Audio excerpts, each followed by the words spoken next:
Electrical easy में आपका फिर से स्वागत है। आज मैं बात करने वाला हूँ डीसी जनरेटर में स्वयं उत्तेजित जनरेटर में सीरीज जनरेटर का अभिलक्षण के बारे में। ठीक है, तो इसमें देखते हैं पहले सीरीज जनरेटर दिखता कैसे है, कंस्ट्रक्शन कैसा होता है उसका। ये देखिए आर्मेचर है, आर्मेचर के साथ श्रेणी क्रम में आपका सीरीज फील्ड का कनेक्शन है। ठीक है, तो ये श्रेणी क्रम में जुड़ा हुआ है। अब श्रेणी क्रम में हम लोग जानते हैं कि आई ए बराबर आई एफ बराबर आई एल होता है। और एक चीज़ देखते हैं यहाँ पे ये है कि जब तक इसमें हम लोड ना कनेक्ट करें तब तक ये खुला परिपथ होगा, बंद परिपथ नहीं होगा। ठीक है, तो इस प्रकार से ये बंद परिपथ तब बनेगा जब इस पर कोई ना कोई लोड कनेक्टेड होगा तब। तो यहाँ पे इस प्रकार से आपका ये सीरीज में कनेक्शन होता है। और आगे देखेंगे कि किस प्रकार से यहाँ पर आपका अभिलक्षण प्राप्त होते हैं। तो देखते हैं यहाँ क्या है कि देखिए ये आर्मेचर ये नाचना शुरू करेगा। तो अब इसके पास जो अपना शुरुआत में जो इसका अवशिष्ट चुंबकत्व था, उस गुण के कारण उसको हल्का मैग्नेटिक फ्लक्स मिलेगा काटने को। तो ये 4-5 वोल्ट के पास आउटपुट दे सकता है, लेकिन ईएमएफ तो यहाँ तक उसने पैदा कर दिया, लेकिन उसके बाद चूँकि ये बंद परिपथ नहीं है तो करंट फ्लो नहीं होगा।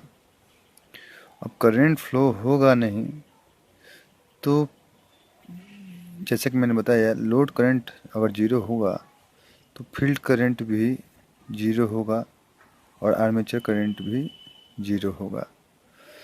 तो इसके कारण से ये 4-5 वोल्ट वो भी अवशिष्ट चुंबक तो गुण के कारण ही ये मिल पाएगा, इतना 4-5 वोल्ट।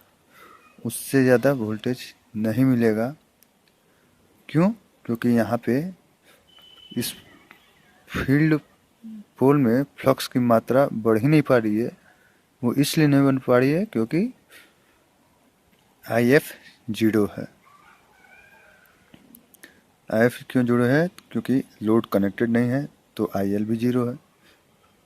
तो इस प्रकार से इस सीरीज जनरेटर में आपको लोड कनेक्टेड होना ज़रूरी है, तभी ये काम करेगा। इसलिए इसके अभिलक्षण में हम लोग कहीं भी नो लोड कैरेक्टरिस्टिक प्राप्त नहीं होता है, क्योंकि नो लोड में जनरेटर काम करेगा ही नहीं। अब देखिए, मानिए आपने लोड इसमें कनेक्ट कर दिया, अब आपने डीसी सीरीज जनरेटर को स्टार्ट किया। तो शुरुआत में जो अवशिष्ट चुंबक के कारण जो 4-5 वोल्ट पैदा हुआ, उसके कारण उसके कारण क्या हुआ, आई ए करंट बना। वही करंट आई एफ में गुजरा, वही करंट लोड करंट में गुजरा। अब धीरे धीरे क्या होगा, आई एफ में मैग्नेटिक फ्लक्स लाइन की संख्या बढ़ती जाएगी और बढ़ने के कारण धीरे धीरे इस फील्ड के द्वारा मैग्नेटिक लाइन की स्ट्रेंथ बढ़ती जाएगी और इस आर्मेचर को अधिक से अधिक फ्लक्स काटने को मिलेगा। अधिक फ्लक्स कटेगा तो ईएमएफ की मात्रा भी बढ़ती जाएगी। लेकिन एक समय के बाद आईएफ लोड करंट कितना भी बढ़े, आईएफ कितना भी बढ़े, फील्ड फ्लक्स की मात्रा नहीं बढ़ती है उस अवस्था को कहते हैं संतृप्त अवस्था। ठीक है, तो इस प्रकार से ये शुरुआत में जो आपका ईएमएफ पैदा हुआ वो ईएमएफ सबसे ज़्यादा होगा ए पॉइंट में। ठीक है, ए पॉइंट में होगा। अब यहाँ पे देखते हैं क्या, जैसा कि मैंने बताया था आर्मेचर करंट बढ़ता है तो आर्मेचर फ्लक्स भी बनता है, और आर्मेचर फ्लक्स जो है आपको में फील्ड पोल के जो फ्लक्स होते हैं उसको विरोध करता है, जिसके कारण ये फील्ड फ्लक्स की मात्रा घट जाएगी, और जिसके कारण ईएमएफ जो पहले उत्पन्न हो रहा था उसमें कमी आएगी, ए से बी में आ जाएगा आर्मेचर प्रतिक्रिया के कारण। ठीक है,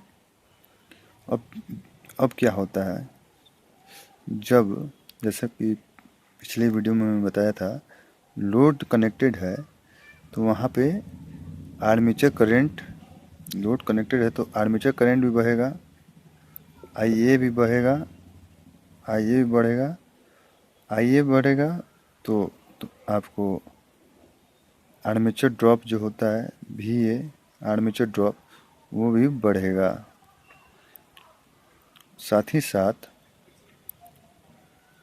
आपको कार्बन ब्रश के पास जो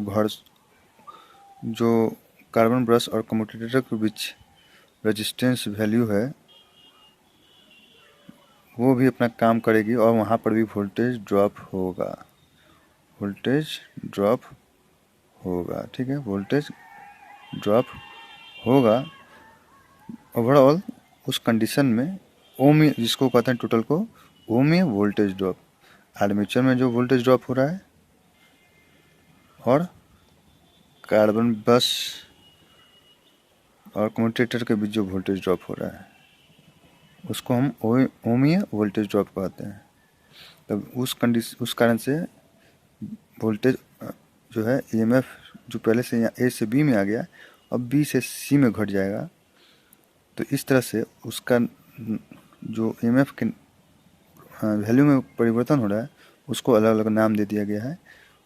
ठीक है, तो बी से सी में यहाँ घट गया, और ये जब पूरी घटोत्तरी के बाद जो प्राप्त हो रहा है 0 से लेके सी तक वो आपको एक्चुअल में टर्मिनल वोल्टेज प्राप्त होगा। जैसे कि यहाँ देखिए पहले ईएमएफ हो गया, फिर यहाँ से यहाँ तक आपको आर्मेचर प्रतिक्रिया के बाद प्राप्त वोल्टेज हो गया, और उसके बाद जो लास्ट सी पॉइंट से लेकर 0 तक हो गया वो टर्मिनल वोल्टेज हो गया।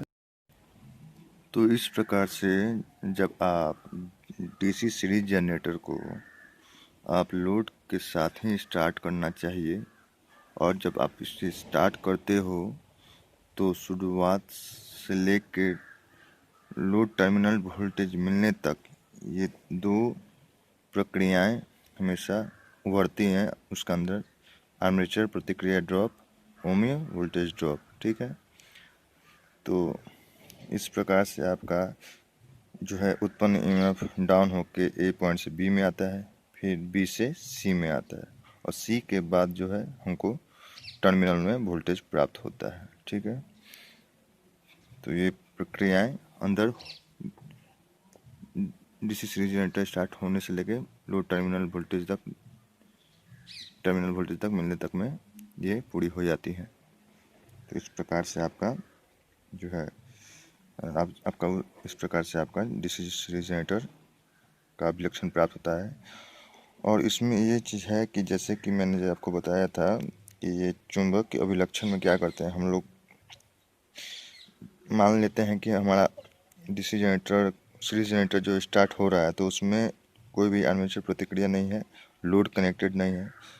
ठीक है, तो इस अभी बस केवल आपका आर्मेचर जो है चुंबकीय जो फील्ड पोल फ्लक्स का कटाव करता है बस, उसके अलावा उस दौरान जो ईएमएफ प्राप्त हो रहा है आर्मेचर को उसको हम मानते हैं, तो वही होता है उत्पन्न ईएमएफ। ठीक है, विलक्षण उसके बाद जो होता है क्या ये आंतरिक सर्किट कैरेक्टरिस्टिक में क्या होता है, हम मान लेते हैं कि आर्मेचर प्रतिक्रिया हो रही, तो उसके कारण जो वोल्टेज में ड्रॉप होगा, उस वोल्टेज ड्रॉप होने के बाद प्राप्त वोल्टेज का कंपेयर हम लोड से करते हैं। यहाँ क्या था, हमको ईएमएफ उत्पन्न जो हुआ था उसका कंपेयर करते थे लोड से, लोड करंट से। ठीक है। अब बाह्य सर्किट कैरेक्टरिस्टिक में क्या होता है, मान लीजिए हमने आर्मेचर डीसी सीरीज जनरेटर में लोड भी डाल दिया है, और लोड के कारण जो है ओम वोल्टेज ड्रॉप भी हो रहा है, साथ ही साथ आपका आर्मेचर प्रतिक्रिया ड्रॉप भी हो रहा है। तो प्राप्त वोल्टेज, उसको घटाने के बाद जो वोल्टेज प्राप्त हो रहा है उसका हम लोड करंट के साथ कंपेयर करते हैं। ठीक है। तो इस प्रकार से हमको डीसी सीरीज जनरेटर का अभिलक्षण प्राप्त होता है। आप लोगों का वीडियो देखने के लिए बहुत बहुत धन्यवाद।